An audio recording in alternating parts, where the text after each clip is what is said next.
Hi guys! Welcome back to my channel. So for today's video, nakabalik na ulit tayo dito sa Hongdae.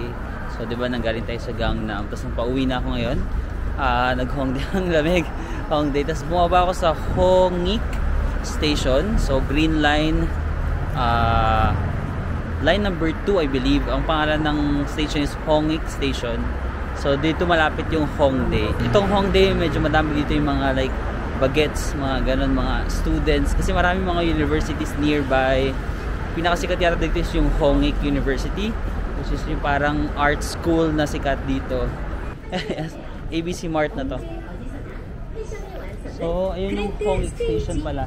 Nag-exit ako sa exit number 9. So let's explore Hongdae. Ayun, may ano dito, bilihan ng sapatos. Kaso ayokong pumasok, baka makagastos na naman ako guys. Maawa naman kayo sa akin. Ayun guys.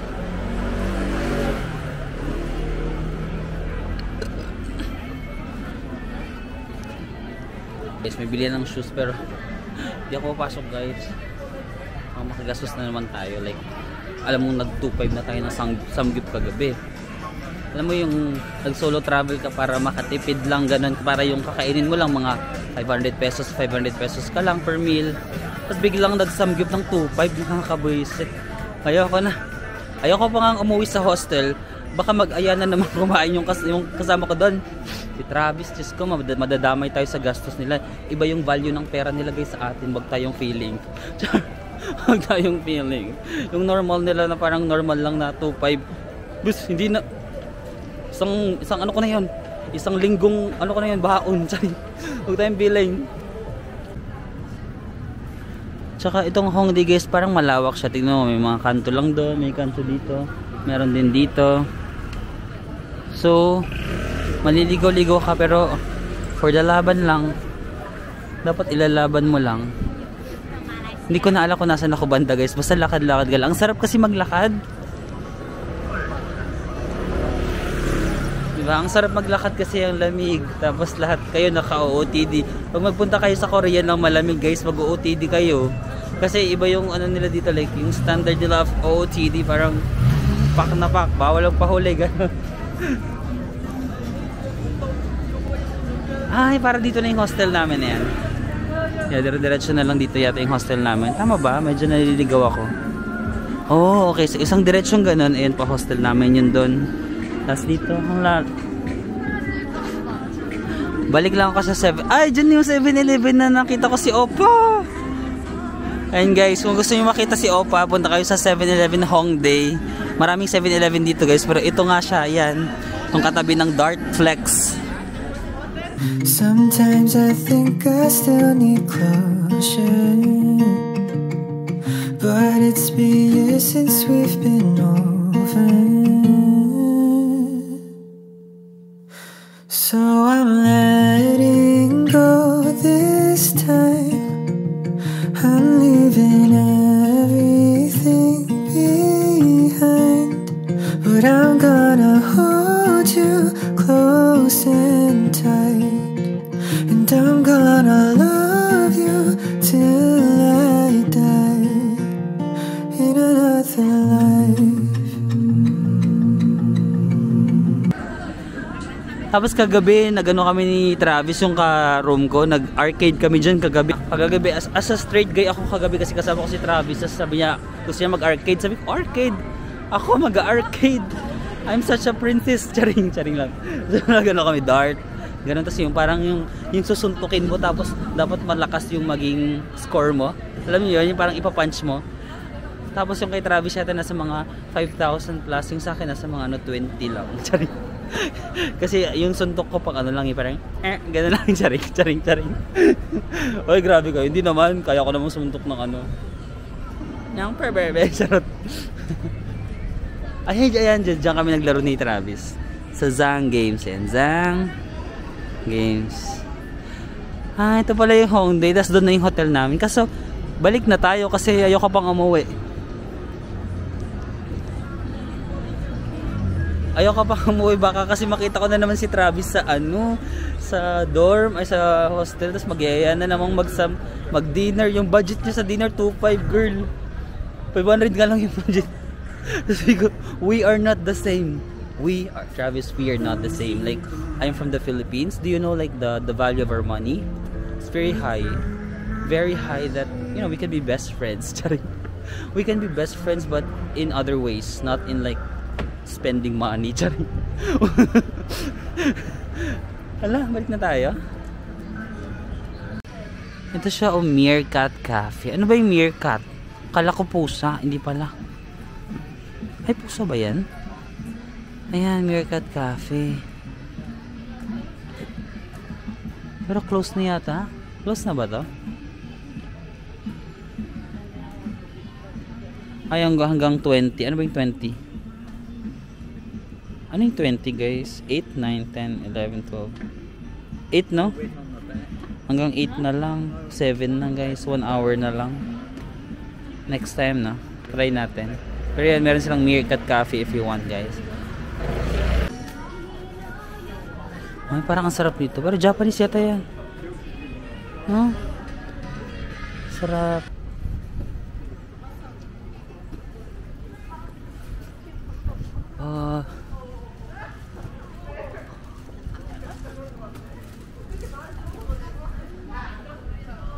Magkape kaya tayo guys. Parang gusto ko mag coffee shop. Or magsi-search muna ako. Which to coffee? Which to coffee? Where to coffee or which to coffee? Ano kaya yung mas magandang i-search, no? Alam, parang madilim na yung part na to. Which to coffee? Which to coffee in or where? Alam, may CCTV daw. Nagva-vlog lang po. Which to coffee or where is the best coffee shops in Hongdae? Mag-search. Gusto mo yung impromptu tayo nag-search. Wala, parang madilim na to. Kama-rape naman ako dito. Pero kung pogi. Wala ko sinabi. Sabi ko lang, pero kung pogi, ayoko pa din. Siyempre, huwag naman yung gano'n kasi. Pero, siyempre meron naman tayong pinapangalagaan na parang, uy. Pero kung pogi kasi talaga, parang mahirap din mag-resist. Pero, wag pa rin kasi baka may nanonood yung mga kamag-anak. Charing. Yeah, the brew. Hi, so yun guys, welcome to Hongdae. Uy, parang ganda ng quote na to. Check natin kung magkano. Pwede ako bibili kasi wala na akong luggage. Para lang for your 86 for mga 4-3 guys, 4,300 pesos if you want.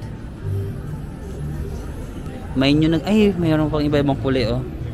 Main nyo na guys, dali, dito na kayo bumili sa Hongdae. Okay guys, suggest, diba kung wala pa kayong mga coat tapos pupunta kayo dito ng malamig na season, dito na lang kayo bumili sa Korea kasi parang same din naman eh, diba yung mabibili mo sa Philippines, same din or mas mura pa dito. Tapos masasabi nyo pa na sa Korea yung nabili, diba parang may bragging rights na parang gaya ng shoes ko, parang may New Balance din naman sa Philippines pero sa Korea ko nabili yan. Feeling. Photography. Gusto ko yung vibe ng Hongdae guys. Feeling ko this is my vibe, parang youthful, lively, ganan. Very me. Youthful ka ba? Itong M Playground, lagi kong nakikita to. Parang marami silang branches ng mga damit-damit. Tingin tayo. Tingin tayo. Parang dito naman madalas mag-shop yung mga lokal. Ang ganda ng damit ni Kuya, very Pasko. Cute na to. Ganyan yung mga forma nila guys, yung parang loose na black, tapos yung pants nila loose din. Cute. Ay, ang ganda ng tela nito guys, parang wiggle. How much is this? 35.9. Kaso medyo mahal. 3.5 divide by 2 36 18 pala, sorry. Tama ba? 36 divided by 2 15. Oh, 18. Ito guys, 1,800. Pero ang ganda. Diba, ang ganda ng tela. Wiggle ka guys. Ang komportable siguro nito suotin. Check ko nga. Oh, ba? Guys, 1,800. Kung kayo ba bibili nyo, comment down below. Ay, ang ganda naman ng tela. Ang lambot-lambot. Oh, perfect for the winter. Magkano pa ganito? 60. Mga 3,000 pesos guys, more or less. Pero okay na, no? Ang ganda. Ang kapal. Ang kapal. Kapag pupunta siguro kayo sa mga Antarctica, gano'n. Kasi super kapal niya. Pero ang lambot. Ang sarap suotin ito. Ganda rin ito. Almost same price. Taga sa inyo, binili ko na yan. Dito na kayo bumili ha, kung wala pa kayo. Ang ganda. Ay, may iba pang kulay. Ay, shit. Makakapanira pa ako. Huwag kang matumba kasi wala tayong pambayad. Ito naman yung mga pabebe lang. For the K-pop. Magkano pa ganito? 55. May cute guys. May nakita akong cute dito lang.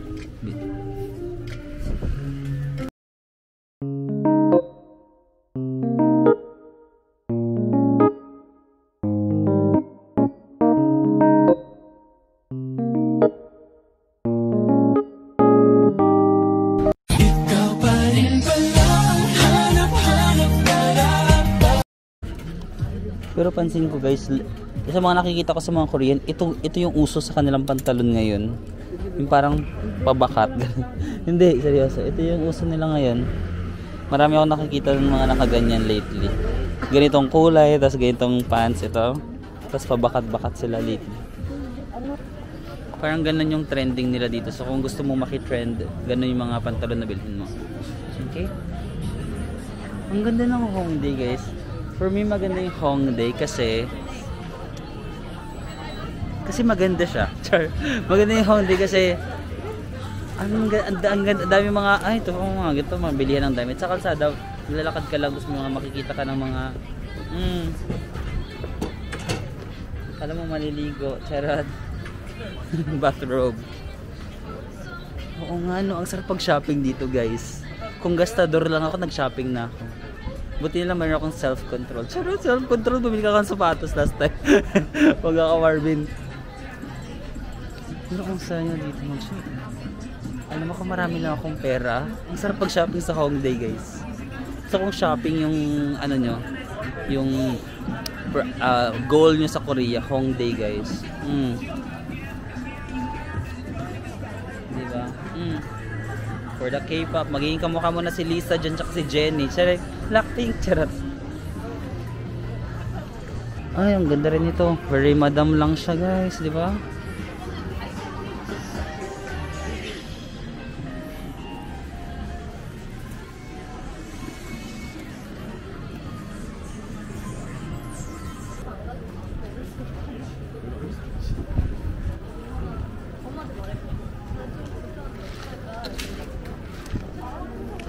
Ang sarap lang maglakad-lakad dito sa Hongdae guys. Ayan o. Parang perfect siya sa walking.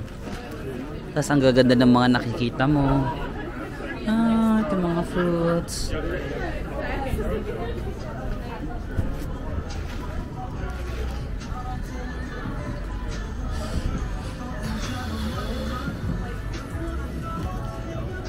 Mag-ice cream pa si kuya sa lamig. Ano to? Ice cream, milk tea guys. Ilaban nyo. Ay, ito yung yung malaking ice cream. Ayan o, no?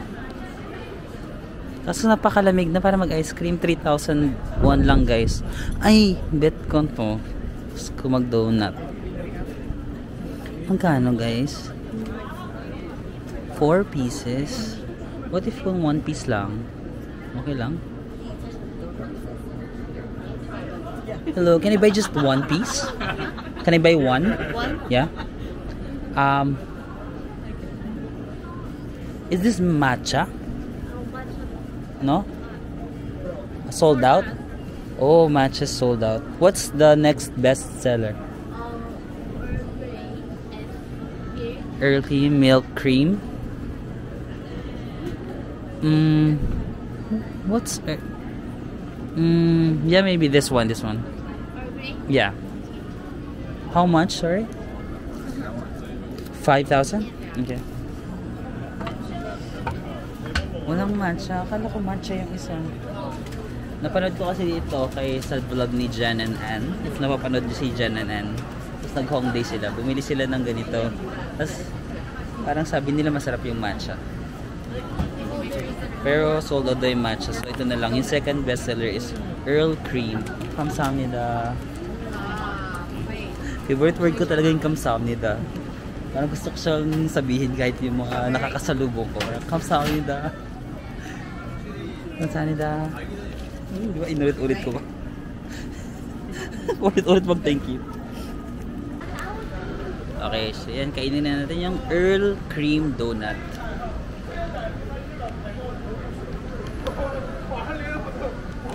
Ha?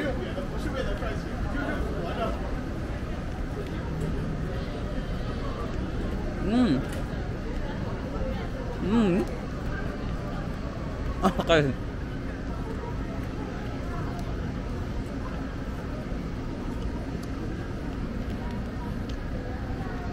I was expecting it to be a little soft. Di ba pag donut soft? Tapos parang croissant. Croissant siya na crunchy. Wait lang.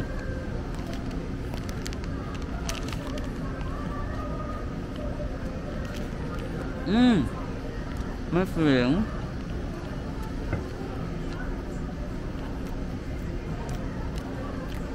There you go. Yeah. It's pretty good. Especially kapag umabot ka na doon sa may palaman. Dito medyo na-weird ako kasi pag croissant, di ba usually parang crunch, nagka-crunch siya. Ito kasi medyo malamig siya na donut. So, pag croissant itself lang, parang medyo kulang. Pero pag umabot ka na doon sa may palaman, ito. Kita nyo may palaman? Dilaan mo to.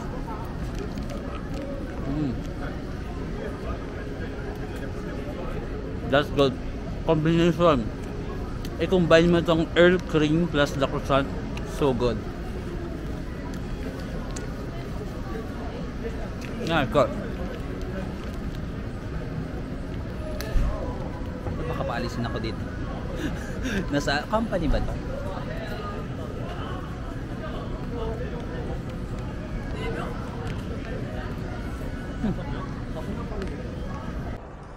Parang kanina ko pa nadadaanan si Kuya. Bilan nga natin si... parang cute naman to. Bilan nga natin si Kuya, si tatay doon. Parang mukhang masarap din naman yung tinitinda niya. So, saan excuse me. How much? 4,000? 4,000. Okay, one.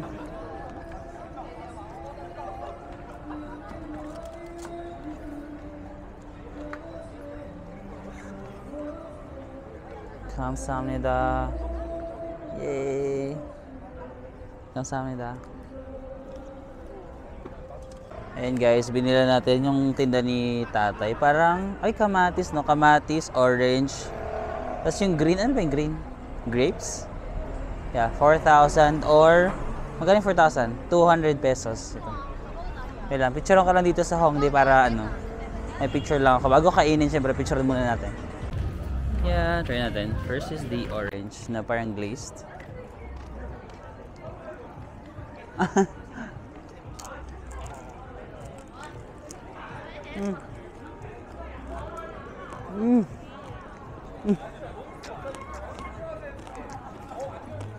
Ang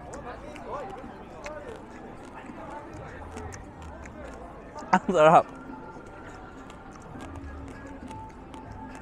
Ang sarap. Para din siyang strawberry kasi diba yung orange, medyo may asim siyang konti, di ba? Tapos matamis yung glazed na parang sugar. So pag i-combine mo siya, plus pag kinagat mo yung orange, syempre may pumuputok-putok na mga, hindi po, ibang putok guys. May mga pumuputok-putok na parang liquid from the orange. So parang naghahalo-halo yung putok ng orange, yung tamis ng sugar, tapos yung asim. Ang sarap. Promise, I love it. Promise, I love it. Next one is the kamatis.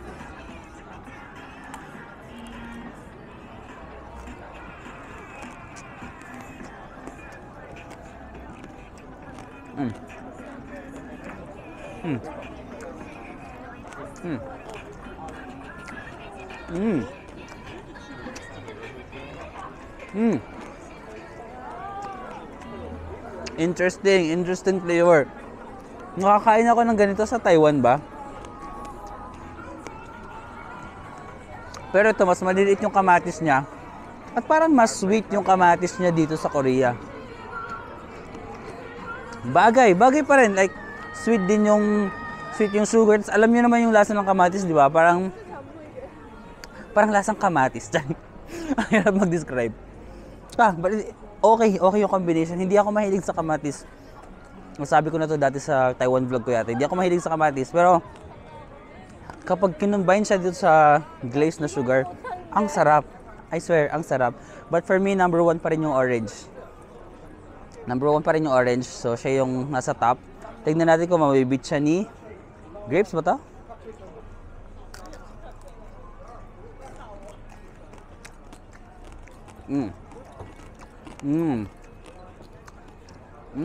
Ang sarap.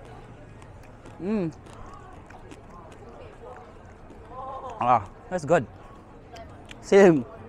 Actually, may common naman sila na texture, di ba? Yung glazed na sugar. Nag-iiba-iba lang dun sa laman. Yeah. But for me, yung number 1 ko pa rin is yung orange. Yung orange talaga yung number 1. First time ko ng orange, makatry ng ganito. Usually strawberry to, di ba? Pero pagkagat mo kasi sa orange, matigas. Matigas yung glazed sugar. Tapos pagkakagat mo, parang may mga pumuputok-putok sa sa bibig mo ng mga liquid, and then naghahalo yung tamis sa yung asim. Number one yung orange. And I think yung kamatis kasi masarap din. Tapos yung grapes, masarap siya. And then guguluhan ako kung si grapes ba number 2 or number 3. Almost siguro equally good. Equally good si grapes and si kamatis. Pero si orange talaga, you're my number 1. So huhulihin kita. Pwede mong maunahin ko muna yung, di ba ganun ba kayo kumain?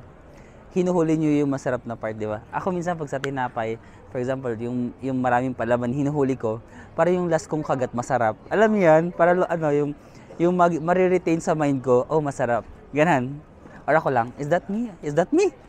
Am I the only one who does that? Or you also do that? So, ihuli ko yung orange kasi gusto ko yung super sarap yung matitikman ko. So, kamatis muna tayo, ha? Mahuhulog yata pag kinagat ko yung kamatis ng sa gitna. Sasaluhin ko.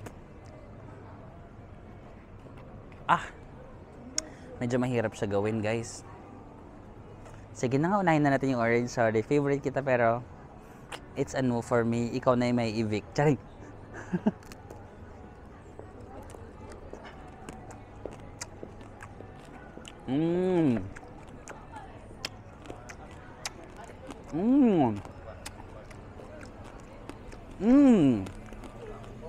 Sarap ng orange. Guys, wait lang. Ay, kaso malamig, no? Nag-crave talaga ako ng iced vanilla American. Pero ditong nice to see you, parang 7-Eleven. Wala ako ng kape, kahit nginig na ako. Nag-crave talaga ako ng kape na yun, guys. Iced coffee, iced vanilla Americano. Okay, ng coffee.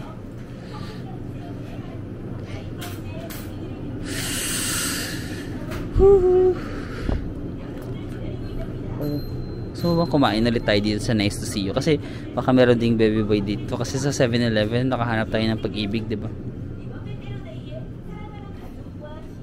Lunes nang tayo'y ang sad naman, guys. Ang sad, guys. Wala sila nung iced vanilla Americano. Ang meron na silang iced sweet Americano, iced caramel macchiato, iced hazelnut. Gusto ko talaga yung vanilla americano. Or mag-try tayo ng iba. Baka akala na natin yun na yung pinakamasarap, tapos meron pa palang mas masarap, diba? Pero natakot tayo mag-try kasi closed-minded tayo. Charing. So mag-try tayo ng ano. Ito di ko pa tayo na-try. Sige, ito na lang. Iced sweet americano. Ay, ito. Hindi pa ako ganito yata. Iced caramel macchiato. Try natin yung iced caramel macchiato. Ay, ito hindi. Wait lang. Pabago-bago ng isip. Ito na lang. Iced hazelnut. 68 calories ito. Oh, mas maraming calories yun. Ito 68. Ang saya naman nila.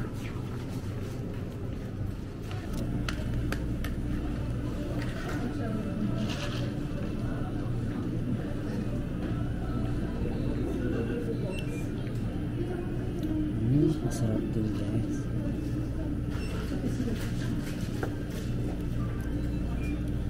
Masarap din siya. Parang meron kang malalasan ng mga hazelnut tsaka coffee. Pero feeling ko yung iced vanilla americano pa rin yung number 1 ko. Ito dala tayo mag-vlog. Yes, may mga ano tayo dito, Filipino. Last nakita. Kailan ba kayo dito? Seryoso? Kahapon lang. Nag-message ako. Ano Wow. makita ka namin? Sa IG! Hello! Kami din dito. Picture tayo, dali. Thank you. Thank you. Shopping Bye. Ha? Shopping ka? Ay, lo, napapanira pa ako, wala akong pera. Kami din dito. Kaya mura naman. May pogi naman. Hindi pa ngayon shopping, sa last day pa ako mag-shopping, pero nagtitingin-tingin na ako ng pwede kong mabili. Maganda yung suot ni Kuya. Kaya nga true. Kaya sinusunod ko. Actually, sinusunod ko Ay, pa. kaya pala. Sorry. Kasi may girlfriend joke. Enjoy kaya. Ito pa lang naman. Bye! Bye. Thank you. Thank you. Ilang days kayo dito? So yun, ito guys, ito yung sinasabi nila na parang gwapo si Kuya. So kung rin nag-vlog ako para si Kuya. So yun, mga stores. Kuya kasi may girlfriend siya.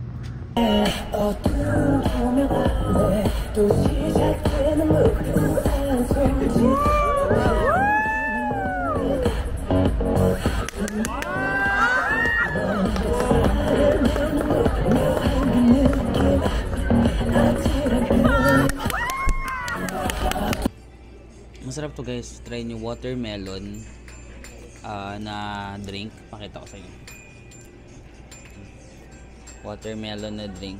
Pinatry ng kaibigan ko sa akin si Ken last time and nasarapan ako. Try ko nga. Dati kasi may bumili pa kami ng yelo, tapos nilagay namin sa baso. Masarap. Try natin kung walang yelo.